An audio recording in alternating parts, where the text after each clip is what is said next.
हाँ जी।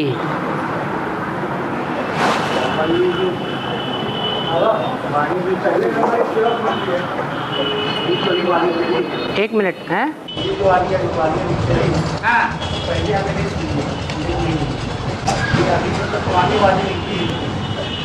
ये वाणी डायरेक्ट बाबा ने टैप रिकॉर्डर में भरी हुई, इसमें काट पीट नहीं हुई है। पहले बाबा लंबी लंबी वाणी चलाते थे, फिर छापने वालों ने उसमें से कट पिट करके 3 पेज की 3.5 पेज की वाणी निकाली।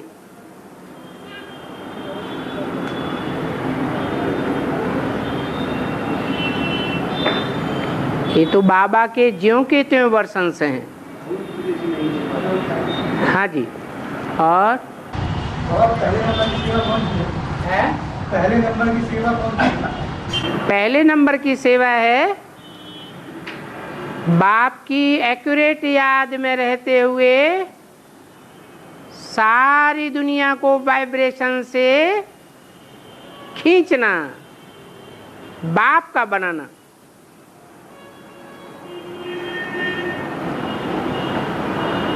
और बाबा संगम में राम सीता को क्यों दिखाया जाता है? बाबा संगम में राम और सीता को क्यों दिखाया जाता है? संगम में राम और सीता को क्यों दिखाया जाता है?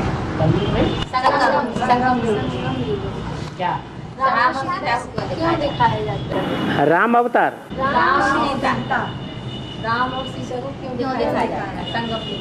संगम में राम सीता को दिखाया जाता है। कहाँ दिखाया जाता है? हैं? संगम में राम और सीता को क्यों दिखाया जाता है? कहाँ दिखाया जाता है राम सीता को? राम सीता को तो त्रेता में दिखाया जाता है। भक्ति मार्ग में तो संगम को कोई जानते भी नहीं है। हाँ, और कैसे सुन रहे थे जहाँ तुम्हारी यादगार है वहाँ तुम भी चैतन्य में बैठे हो। दिलवाड़ा मंदिर की बात बताई। उसमें सुनते सुनते वो आगे कट गई, फिर वो क्लियर नहीं हो पाई, तो कहाँ तुम बैठे हो? वही बात बताई ना, तुम जिनसे कहा वो कौन से बच्चे हैं? सूर्यवंशी हैं, चंद्रवंशी हैं, इस्लाम वंशी हैं, बौद्ध वंशी हैं। तुम किससे कहा? सूर्यवंशी बच्चों से कहा। जो सूर्यवंशी बच्चे अंत में माउंट आबू में बैठ करके सारी दुनिया को वाइब्रेशन देंगे और उसी क्षेत्र में बैठ करके वाइब्रेशन देंगे जहां दिलवाड़ा मंदिर बना हुआ है। इसलिए बोला कि वहीं तुम्हारा यादगार बना हुआ है। भाई से बात कर रहे थे, बार-बार पूछ यही बताने के लिए कि जो माउंट आबू में दिलवाड़ा मंदिर जिस एरिया में बना हुआ है, उस एरिया में ही बच्चों ने बैठ करके सारे विश्व को याद का वाइब्रेशन दिया है। तपस्या में बैठे हैं। और कंपिल में यादगार है, कंपिल में भी यादगार है। कंपिल में भी जैसे दिलवाड़ा में जैनियों की यादगार बनी हुई है, श्वेतांबर मंदिर सफेद मूर्तियों का, और दिगंबर जैन मंदिर काली मूर्तियों का, नग्न मूर्तियों का। कंपिल में भी वो दिगंबर जैन मंदिर और श्वेतांबर जैन मंदिर बने हुए हैं। यादगार वहां भी है और ज्यों के त्यों बने हुए हैं। काला देव बताया काला देव जो दिगंबर जैन मंदिर है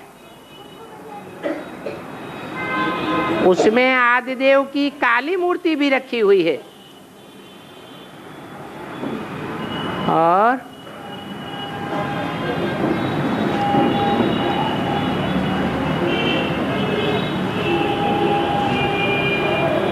बाबा आप बताए हैं जो लास्ट में आत्माएं ऊपर से आती है वो बहुत ज़्यादा शांति पाती है। जो ऊपर से आत्माएं लास्ट में आती है हाँ बहुत ज़्यादा शांति पाती है। हाँ, ज्यादा लंबे समय तक शांति धाम में रहती हैं। चाहे वो ज्ञान सुने वो लास्ट वाली ज्ञान थोड़े ही सुनेंगी, फिर भी शांति में तो रहेंगी।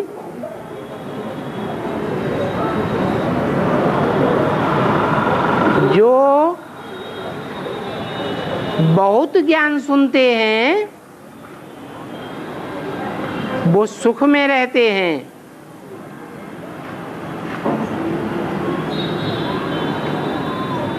क्योंकि ज्ञान से दुखों से मुक्ति भी होती है और जन्म जन्मांतर के सुखों की प्राप्ति भी होती है।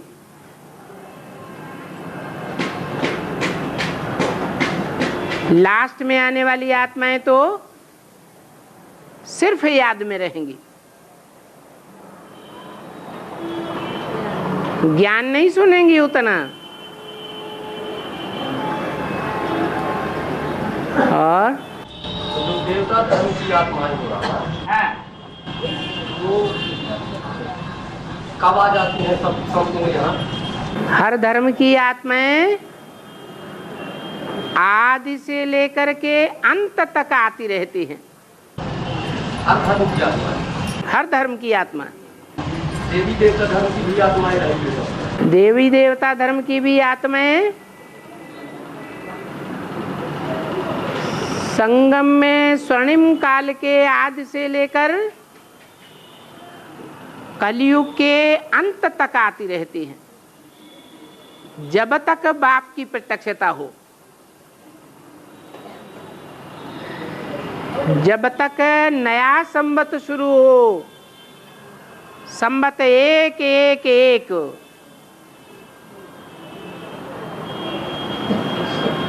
तब तक आत्माएं आती ही रहेंगी। जिसके नाम वाला हो रहे हैं वो आ रही है। अंत में आने वाली आत्माओं का कोई नाम वाला नहीं होता है। इसलिए मुरली में 500 550 करोड़ आत्माओं का जिक्र कई बार आया है, लेकिन एक दो बार 700 750 करोड़ आत्माओं का भी जिक्र आया है। वो 200 करोड़ आत्माएं जैसे कि कीड़े मकोड़े मिसल हैं, एक दो जन्म लेने वाली हैं, आई और गई। मनन चिंतन की शक्ति वाली नहीं है,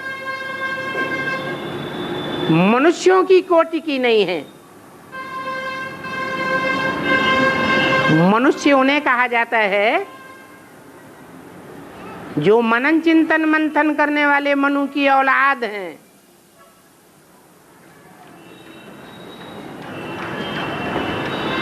जैसे बरसात में पतंगे रात में ढेर के ढेर पैदा हो जाते और सवेरे को मर जाते, वो तो कीड़े मकोड़े जैसी आत्माएं हैं जो मन का उपयोग ही नहीं करती हैं। और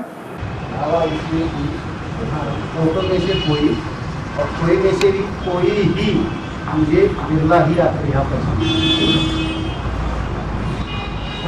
और मैं जो हूँ जैसा हूँ एक व्यक्ति से मुझे नहीं पहचानता और मूढ़मती को मुझे बिल्कुल भी नहीं जान पहचानता।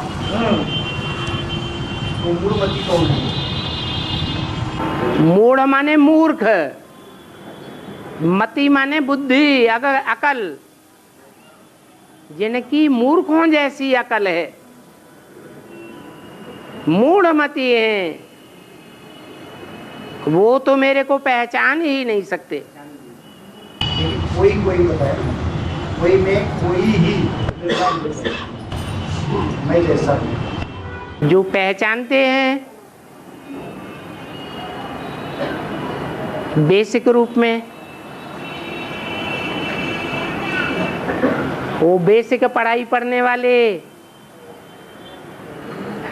प्राइमरीली पढ़ाई पढ़ने वाले बहुत हैं।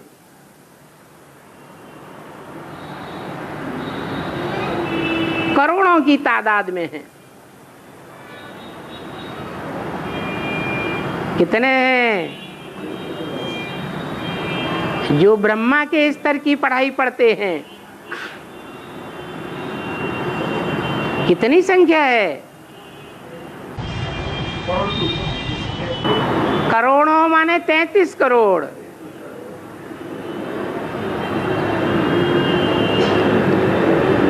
उन कोटों में से कोई निकलते हैं जो एडवांस ज्ञान लेते हैं।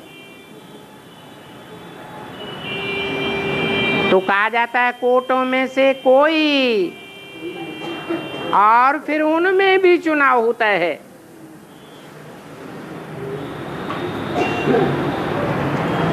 कि उन एडवांस वालों में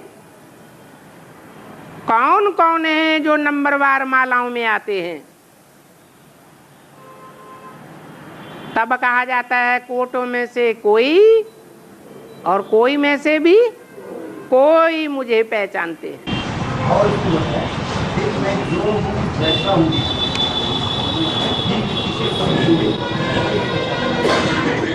जो हूँ और जैसा हूँ और जिस रूप में पार्ट बजाता हूँ, उसको कोई बिरले ही पहचानते हैं।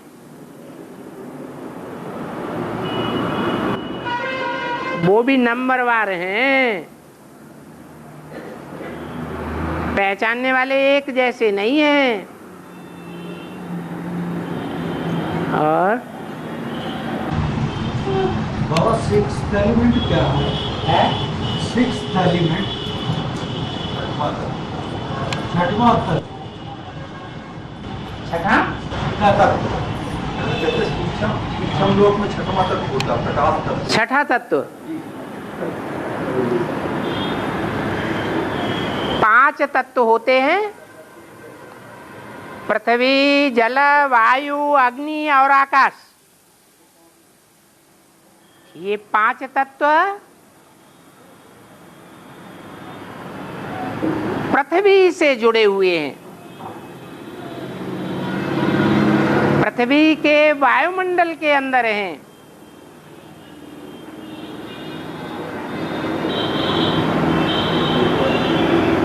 सूरज, चांद, सितारे भी 5 तत्वों से परे नहीं हैं।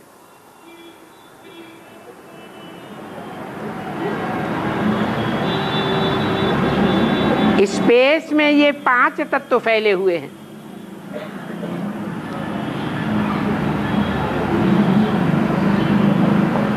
स्पेस को ही आकाश कहा जाता है। परंतु 5 तत्वों से भी परे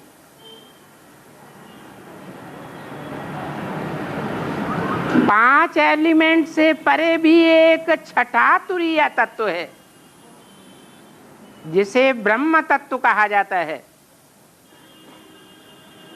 वहां पृथ्वी, जल, वायु, अग्नि, आकाश, इनमें से कोई तत्व नहीं होता।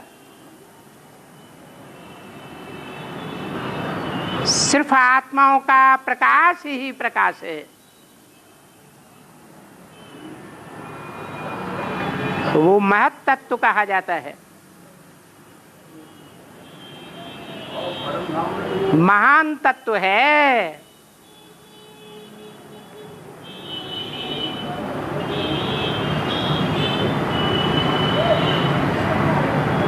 जैसे ब्रह्मा अनेक हैं, ब्रह्मा सो विष्णु रूप बनने वाले, भुजाओं के रूप में दिखाए गए विष्णु के रूप अनेक हैं।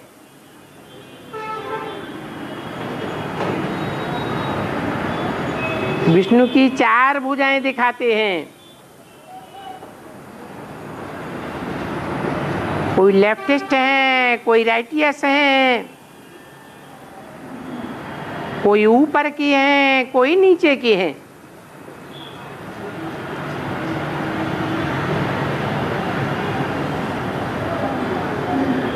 नंबरवार हैं।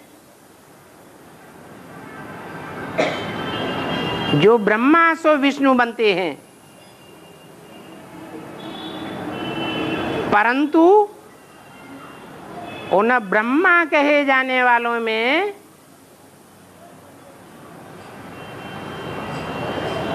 महत ब्रह्म एक ही है।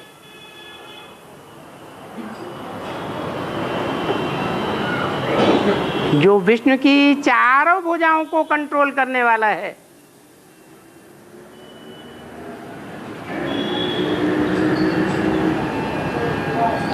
कहते भी हैं गुरुर् ब्रह्मा गुरुर् विष्णु गुरुर्देवो महेश्वर, गुरु साक्षात परम ब्रह्म, तस्मै श्री गुरुवे नमः। वो ब्रह्मा का भी गुरु है, विष्णु का भी गुरु है, और वो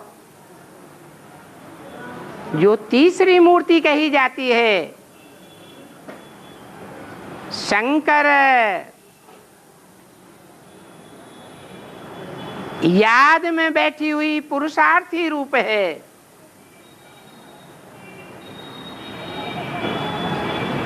उसका भी गुरु है।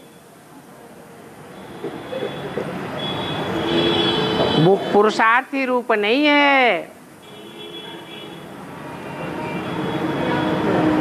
संपन्न रूप है। इसलिए महत ब्रह्म कहा जाता है।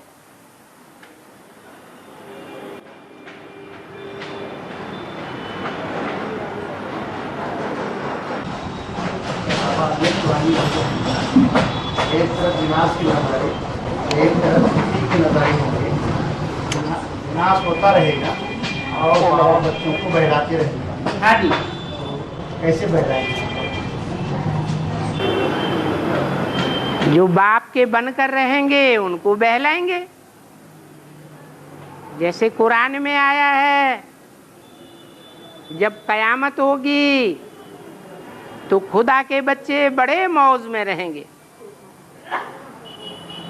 बच्चा वो जो बाप की बात मानता हो। बच्चा बाप की बात ही नहीं मानता तो बच्चा बच्चा नहीं। ऐसे बच्चे कयामत के समय में बाप की छत्र छाया में बड़े मौज में रहेंगे।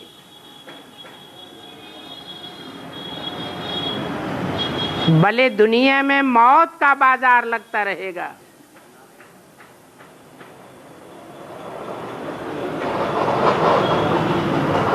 लेकिन वो बच्चे बड़े निर्भय रहेंगे।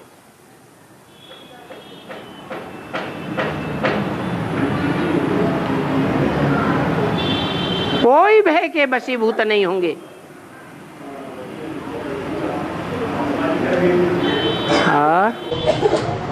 माओ का असल घर जो बना है वो किसकी याद है? ऐसे ही अचल बच्चों की यादगार है। कि दुनिया डावाडोल होगी, वो बच्चे डावाडोल नहीं होंगे। शरीर रूपी घर होगा ना, बिना शरीर रूपी घर के थोड़े ही होंगे। ऐसे भी नहीं कि सूक्ष्म शरीर होगा,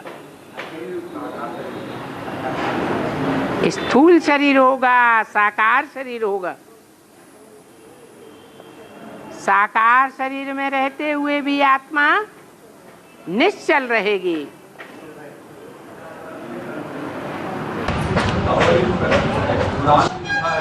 सातवें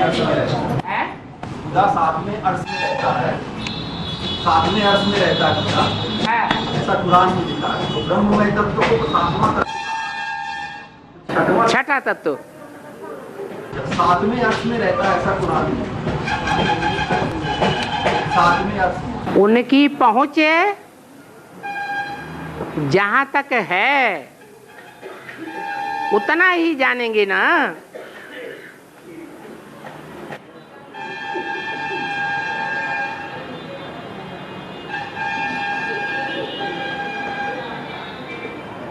टोटल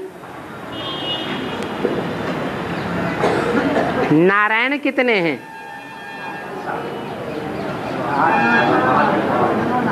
9 नारायण हैं। 9 नारायणों में से संगम युगी नर नारायण वो असल सूर्यवंशी है, और सतयुग का नारायण फर्स्ट वो सूर्यवंशी भी है, और चंद्रवंशी से सूर्यवंशी बना। तो 2 नारायण अल्लाह वल्दीन के बनाए हुए हैं। बाकी के सतयुग के 7 नारायण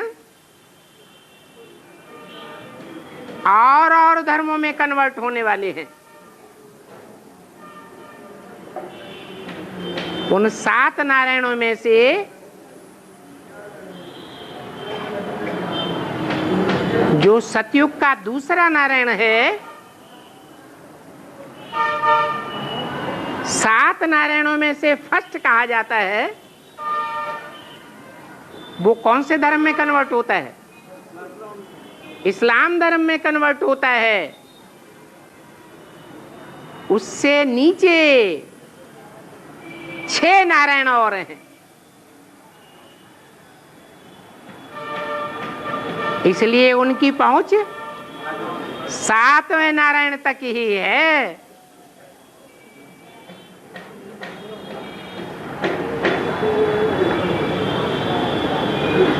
आगे की बात वो क्या जाने। और जो सूक्ष्म शरीर होता है, जैसे लाइट का बना होता है, जब नीच होती है आत्मा तो सूक्ष्म शरीर सहित बाहर जाती है। तो लाइट का जो प्रभा मंडल, आभा मंडल बना रहता है, वो तत्व नहीं है, उसको तत्व नहीं कह सकते। प्रकाश तत्व कौन सा जो लाइट की आभा बनी रहती है।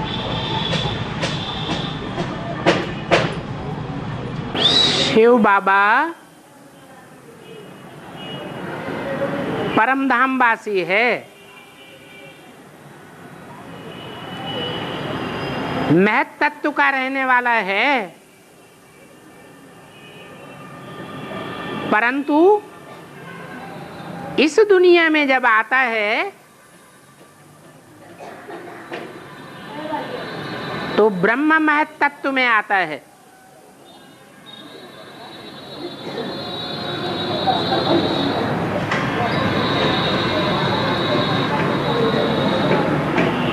सूक्ष्म वतन में नहीं आता है,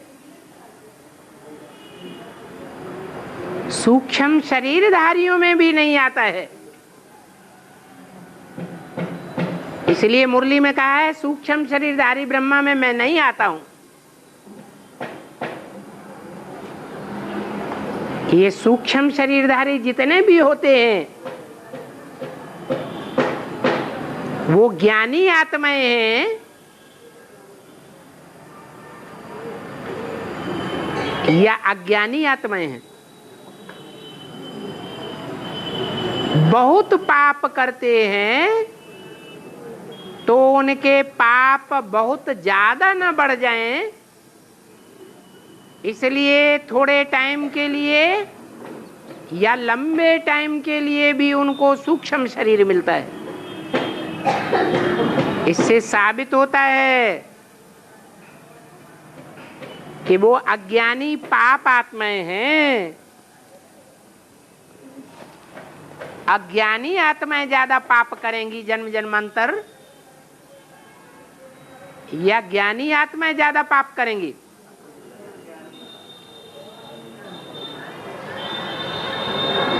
तो शिव बाप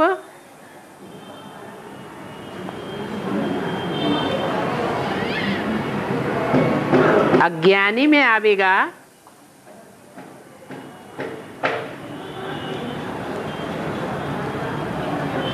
देवता में आवेगा, या राक्षस में आवेगा, या मनन चिंतनशील मनुष्य में आवेगा?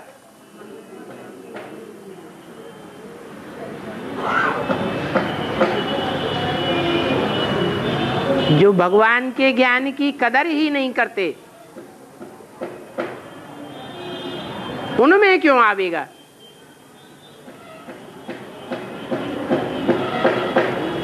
तो सूक्ष्म शरीर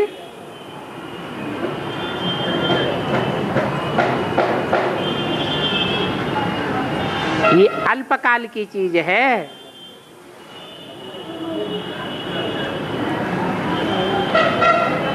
इस सृष्टि पर सदा काल पार्ट बजाने वाला तो स्थूल शरीर ही है।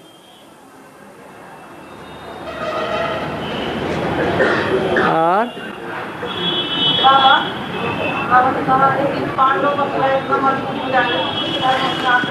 क्या है?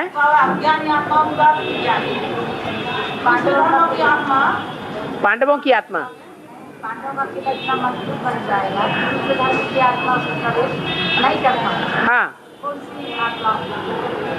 कौन सी आत्मा? अज्ञानी ज्ञानी प्रवेश करने वाले।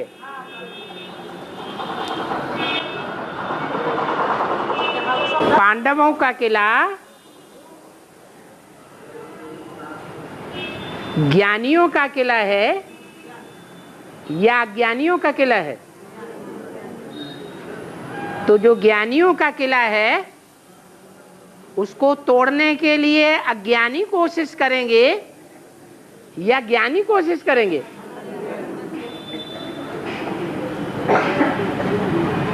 भारतवासी ज्ञानी है, विदेशी अज्ञानी है। भारतवासी ज्ञान में जिंदा रहते हैं, चाहे वो सूर्यवंशी हो, चंद्रवंशी हो, बौद्धी वंशी हो, सन्यासी हो, सिख हो।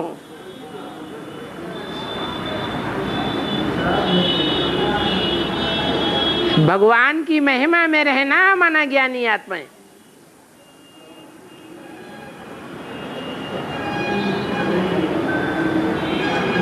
जो अज्ञानी है वो ही तोड़ने का काम करते हैं।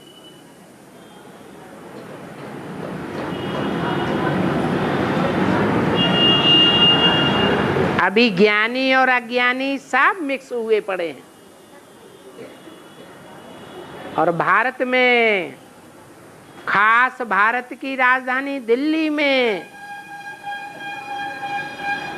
हिंदू, मुसलमान, सिख, ईसाई सब धर्मों का बराबर बराबर जमावड़ा है।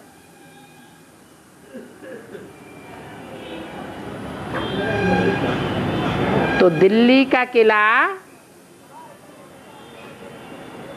अभी पत्थर बुद्धियों का किला है या पारस बुद्धियों का किला है? अभी कहेंगे पत्थर बुद्धियों का किला।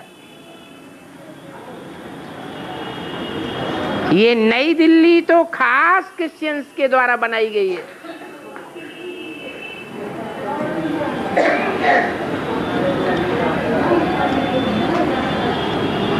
अभी बाप आया है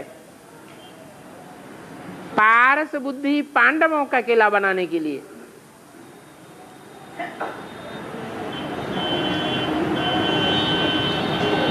बाप एवर प्योर है,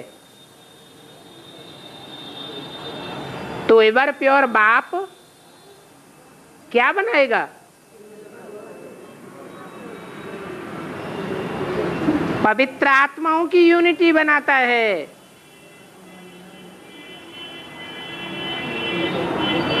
एक बार पवित्र आत्माओं की यूनिटी स्थापन हो गई तो अपवित्र आत्माएं अंदर आ ही नहीं सकेंगी। अभी तो बार बार किला बनता है, बार बार टूट जाता है। घुसपैठिए घुस जाते हैं,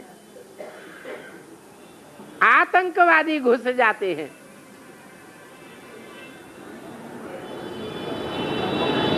फिर जब ये पांडवों का किला तैयार हो जाएगा,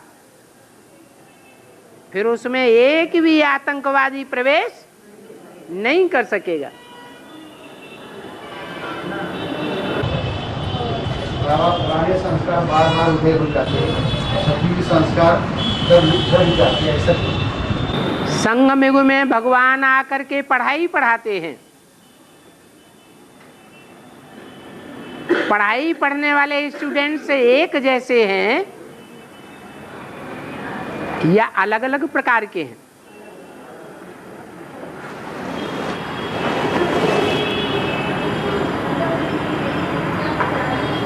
जो अलग अलग प्रकार के स्टूडेंट्स हैं उनकी पढ़ाई में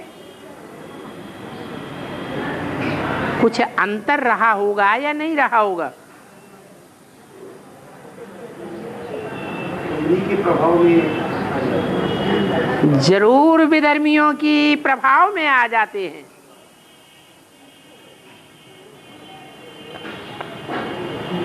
उसको कहते हैं दशाएं।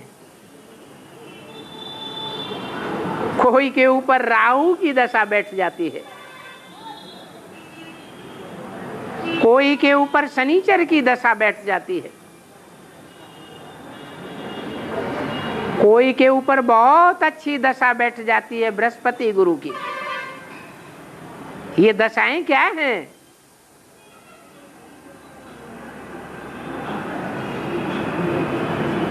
जो नवरत्न हैं उनके प्रभाव में आ जाते हैं।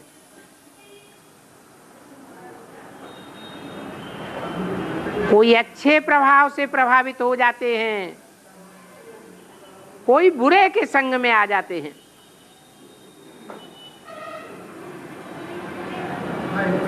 इसलिए ऐसा होता है। संगम युग में फाउंडेशन पड़ रहा है। कभी बहुत अच्छी अवस्था बन जाती है, कभी एकदम नीची अवस्था बन जाती है।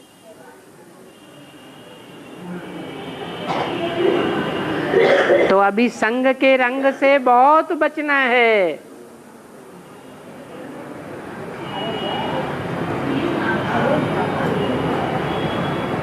देखना है कौन कौन ऐसे बच्चे हैं जो सिर्फ बाप के प्रभाव से प्रभावित होते हैं। बाप की रचना है, असल सूर्यवंशी हैं। जैसे सूरजमुखी फूल दिखाते हैं, उस फूल का मुख किस तरफ रहता है? जिस तरफ, जिस दिशा में सूर्य अपनी किरणें फैलाएगा उसी दिशा की तरफ मुड़ जाता है।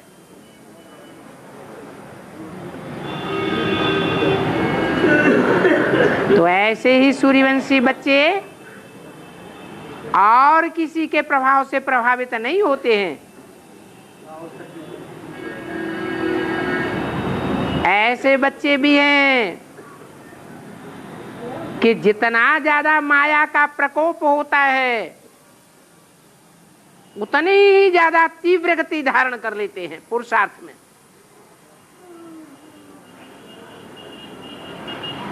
उनको क्या कहेंगे?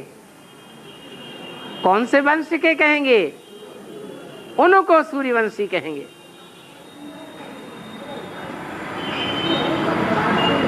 और महाविनाश के समय अन्य धर्मों के फॉलोअर्स में ताकत नहीं होगी जो सुप्रीम सोल को खींच सके। वो तो सिर्फ वो गॉड फादर को याद करती है, जिसके कारण जड़ प्रकृति और जड़ जीव जंतु सभी में परमात्मा की याद समा जाती है और सब धर्म बनती है। जो सनातन धर्म की आत्माएं हैं, फॉलोअर्स हैं, वो साकार में निराकार को खींचती है, तो उनसे क्या लाभ मिलेगा?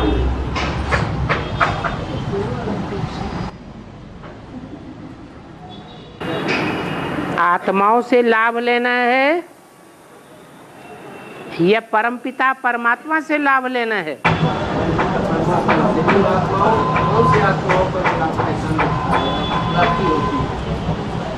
भाई भाई को वर्षा नहीं दे सकता,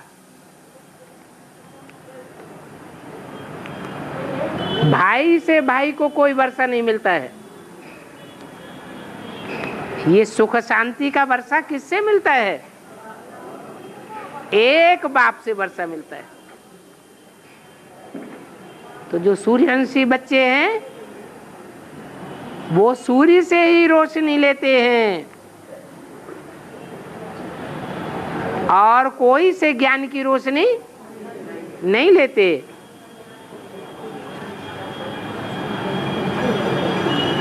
तो मुरली से ही प्रभावित होंगे, बाप की डायरेक्ट वाणी से प्रभावित होंगे।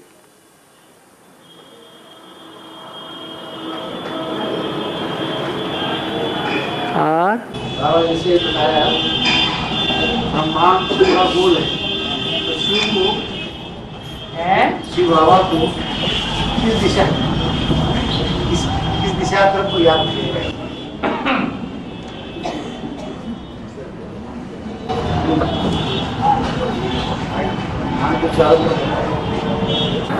पृथ्वी है, पृथ्वी के चारों ओर वायुमंडल है, वायुमंडल के चारों ओर स्पेस है, अर्थात आकाश ही आकाश है, और आकाश के चारों ओर परम धाम है। उसकी कोई सीमा नहीं। आकाश की भी सीमा है जो मनुष्य की जानकारी से परे है, अर्थात स्पेस की भी सीमा है। पृथ्वी के चारों ओर वायुमंडल की भी सीमा है, और पृथ्वी की तो सीमा है ही।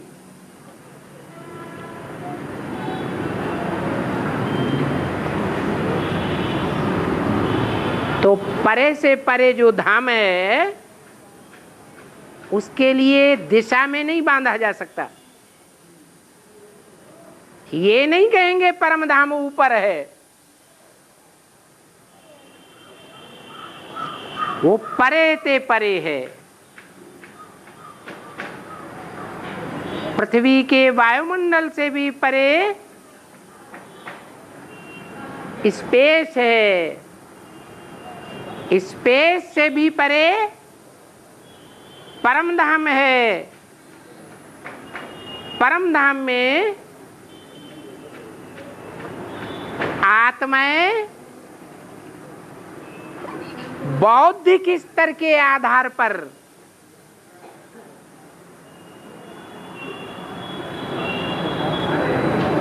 परे ते परे कही जाती है। परमपिता परमात्मा सभी से परे है और उसको एक दिशा में नहीं बांध सकते।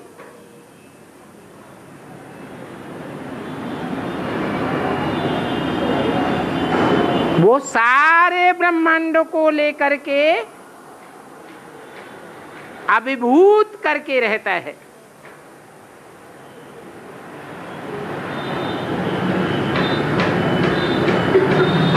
जैसे कि रंगमंच पर हीरो पार्टधारी सभी पार्टधारियों को अभिभूत करके रहता है,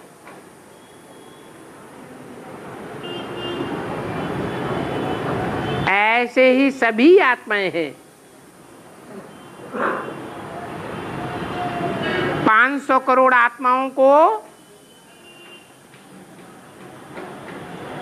अलग अलग धर्मों में पार्ट के अनुसार बांटा जा सकता है।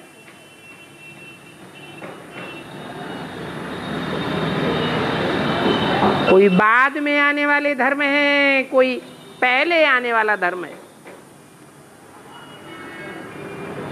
जो पहले पहले आने वाले धर्म हैं वो रंगमंच पर ऑलराउंड पार्ट बजाते हैं।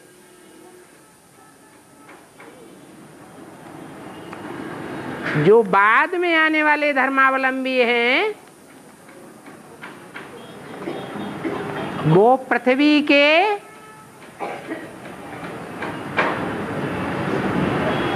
पार्टधारियों के बीच में अल्पकाल का पार्ट बजाते हैं। जो जितनी पावरफुल आत्मा है, पावरफुल बैटरी है, पावरफुल आत्मा रूपी रिकॉर्ड है, उसमें उतना ही बड़ा पार्ट नुधा हुआ है। कमजोर आत्मा में कमजोर पार्ट नुधा हुआ है, थोड़ा पार्ट नुधा हुआ है। तो जो आत्माएं ऑलराउंडर हैं वो परमधाम में और धर्म की आत्माओं से परे रहती होंगी या नीचे रहती होंगी? परे रहती हैं। जो सूर्यवंशी हैं वो हर धर्म की आत्माओं को घेर करके रहते हैं।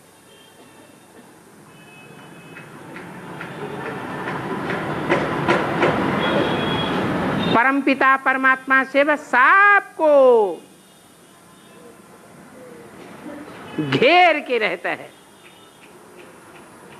कोई उसके कंट्रोल से बाहर नहीं जा सकता। इसलिए मुरली में बोला सारी डोरी संगम युग में शिव बाबा के हाथ में है।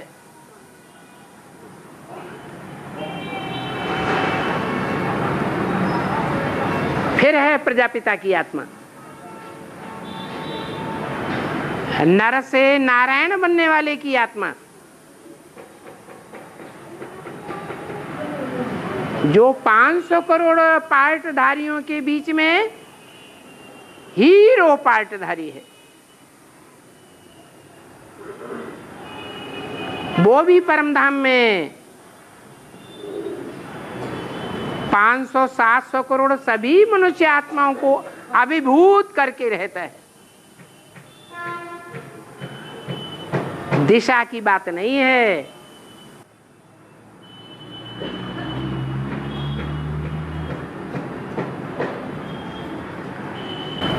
ज्यादा से ज्यादा वायुमंडल को कंट्रोल करने की बात है।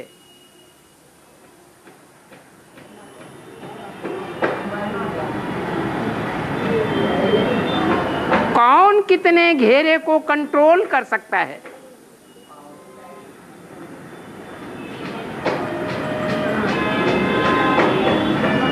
जैसे सेना में जो मार्शल होता है, कोई राजा के यहाँ सेनापति होता है, वो सारी मिलिट्री को अभिभूत करके रहता है।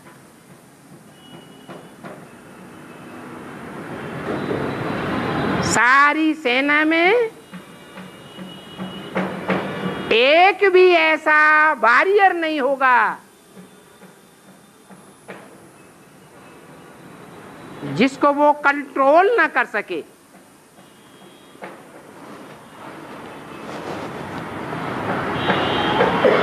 ऐसे ही 500-700 करोड़ मनुष्य आत्माओं की माला बनी हुई है।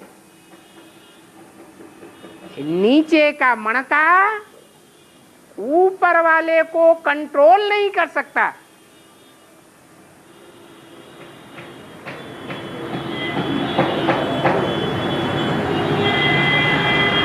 ड्रामा में सब नियमबद्ध होकर के बंधे हुए।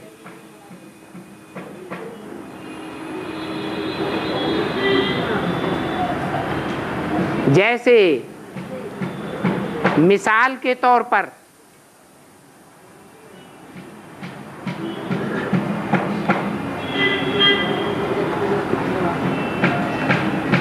औरंगजेब सारे भारत का सम्राट था।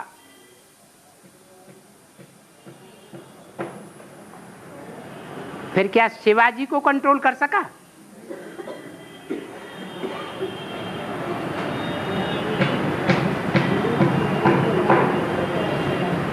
कर सका?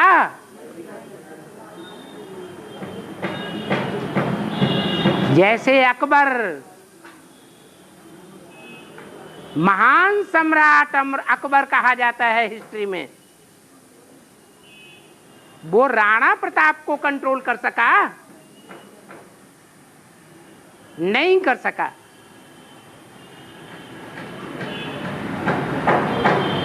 ऐसे ही हर धर्मावलंबियों के बीच में हीरो पार्टधारी हैं।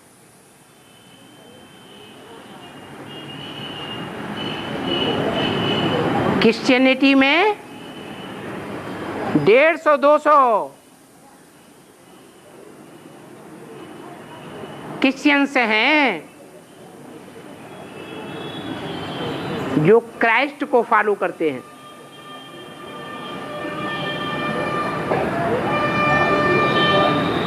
एक भी क्रिश्चियंस में ऐसा पार्टधारी नहीं होगा जो कोई भी जन्म में क्राइस्ट वाली आत्मा को क्रॉस कर सके।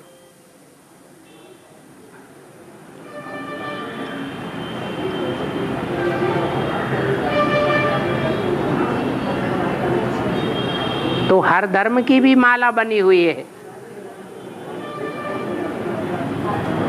और 500 करोड़ मनुष्य आत्माओं की भी माला बनी हुई है।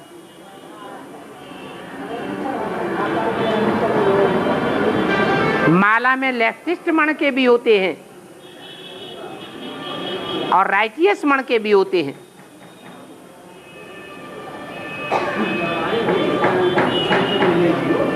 ऊपर के मणके होते हैं, नीचे के मणके होते हैं।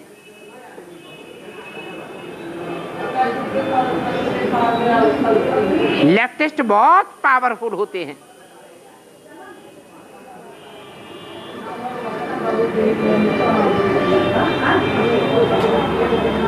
जो लेफ्टिस्ट होते हैं वो वाममार्गी होते हैं।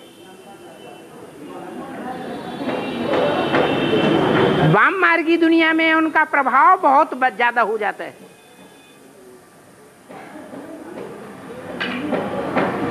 फिर भी कितना भी प्रभाव हो जाए,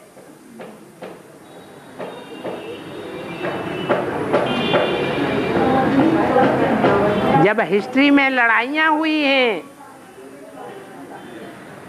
तो उन लड़ाइयों में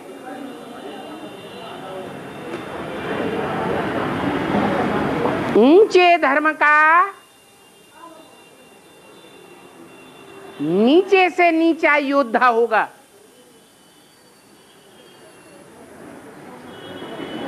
वो भी कभी सर नहीं झुकाएगा किसी के सामने।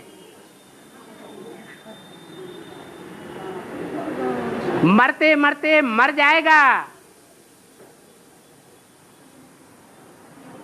लेकिन हार नहीं मानेगा।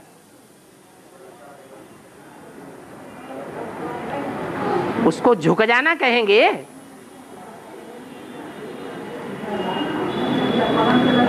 झुक जाना नहीं कहेंगे।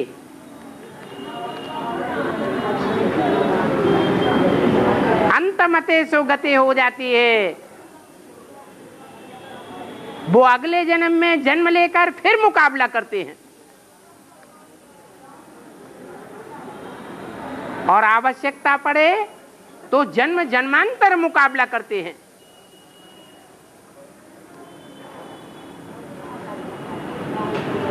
अपने को नीचा रखना उनके स्वभाव में ही नहीं है।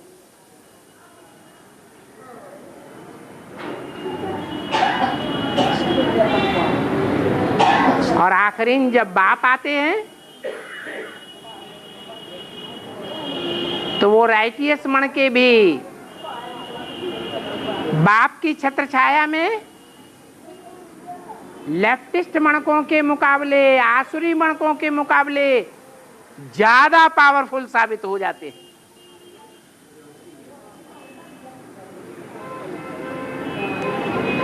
और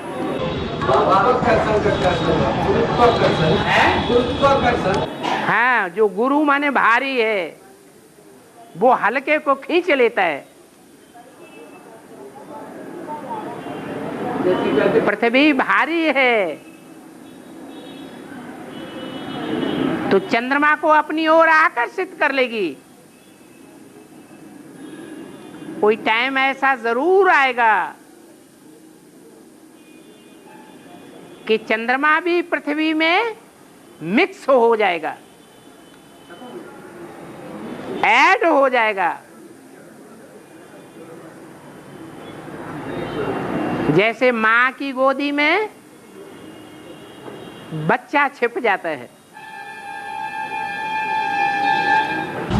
सितारों का क्या होता है? सितारों का पृथ्वी माता है, ज्ञान सूर्य बाप है और सितारे रचना हैं।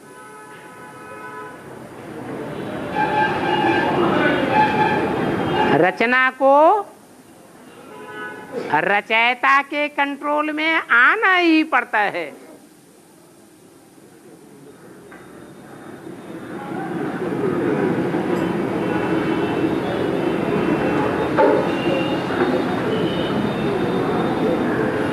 अन्यथा रचयिता रचयिता नहीं है। जो रचना के कंट्रोल में आ जाए।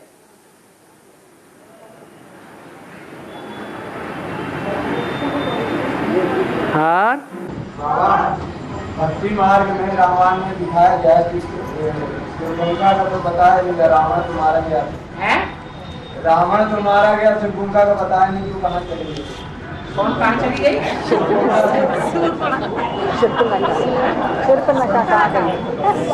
शूर्पणखा कहाँ चली गई?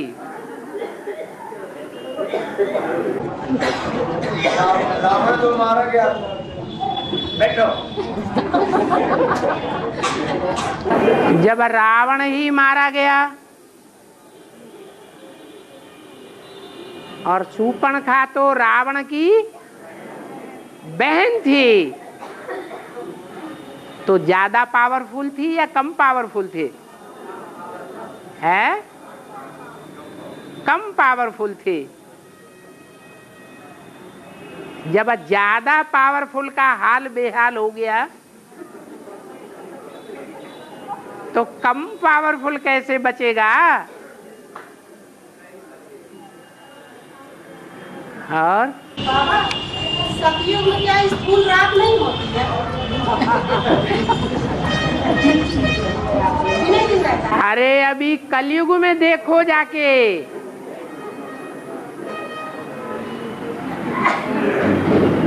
पैसे वैसे हों,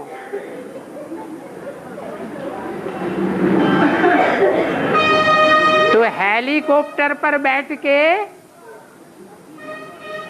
जो पृथ्वी का नॉर्थ पोल है, पृथ्वी गोल है ना, उसमें ऊपर का जो हिस्सा है वो नॉर्थ पोल और नीचे का हिस्सा साउथ पोल कहा जाता है। हिंदी में कहते हैं उत्तरी ध्रुव और दक्षिणी ध्रुव। वहां जाकर के देखेंगे तो 6 महीने का दिन और 6 महीने की रात हो जाती है। अभी कलयुग में भी ऐसा होता है इस पृथ्वी पर, तो सतयुग में नहीं हो सकता। कलयुग में हो सकता है तो सतयुग में तो और भी हो सकता है। वहां तो 6 महीने का नहीं, आधा कल्प का दिन होगा, रोशनी ही रोशनी होगी, अंधेरा कभी होगा ही नहीं, क्योंकि आत्मा में वहां कभी अंधेरा नहीं होता देह अभिमान का। जब आत्मा में देह अभिमान का अंधेरा ही नहीं होता है तो थकान होगी, थकान ही नहीं होगी तो रात की क्या जरूरत है।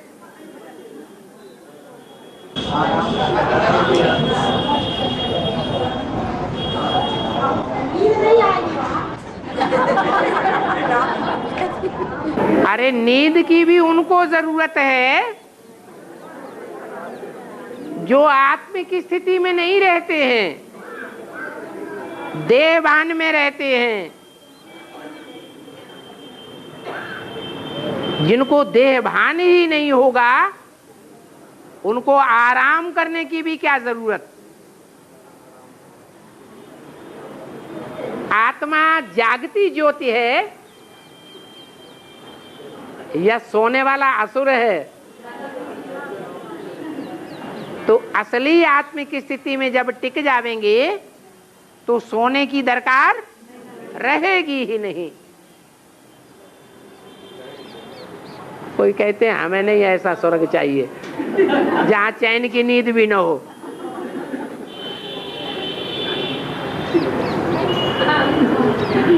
और बाबा मुरली में निकला कि गीत गाना भी नहीं है, गीत गाना भी नहीं है, सुनना भी नहीं है। सुनना भी नहीं है, गीत गाना भी नहीं है। बाबा कभी कभी बाबा के गीत गा लेते तो नहीं गाना चाहिए।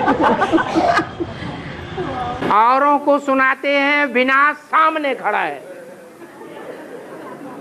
अरे अकल से सोचने की बात है, जिसके सामने मौत का बाजार होगा, विनाश सामने बरपा हो रहा होगा, वो गीत गाएगा, ढोलक बजाएगा, मजीरे बजाएगा।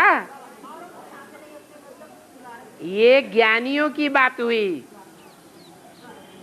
जो ज्ञानी है वो दो बातें नहीं करेंगे।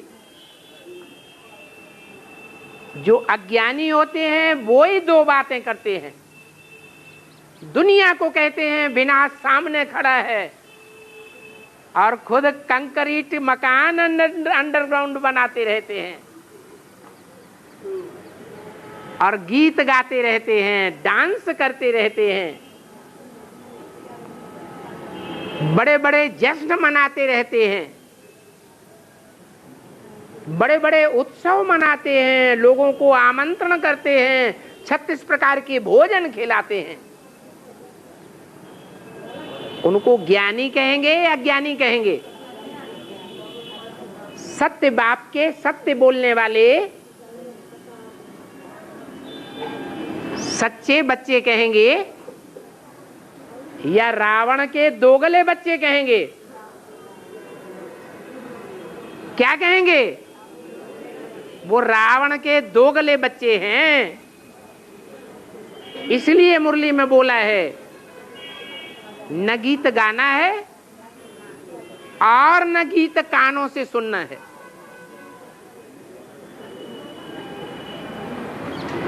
और बाबा जो भक्ति वाले माला करते हैं जो गाते उसका मतलब क्या है?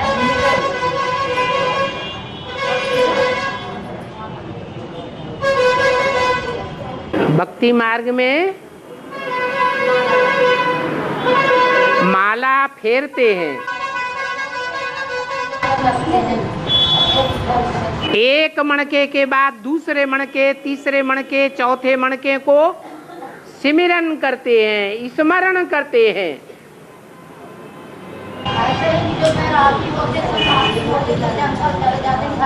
अब एक बात पूरी हो लेने दो, तसल्ली नहीं है।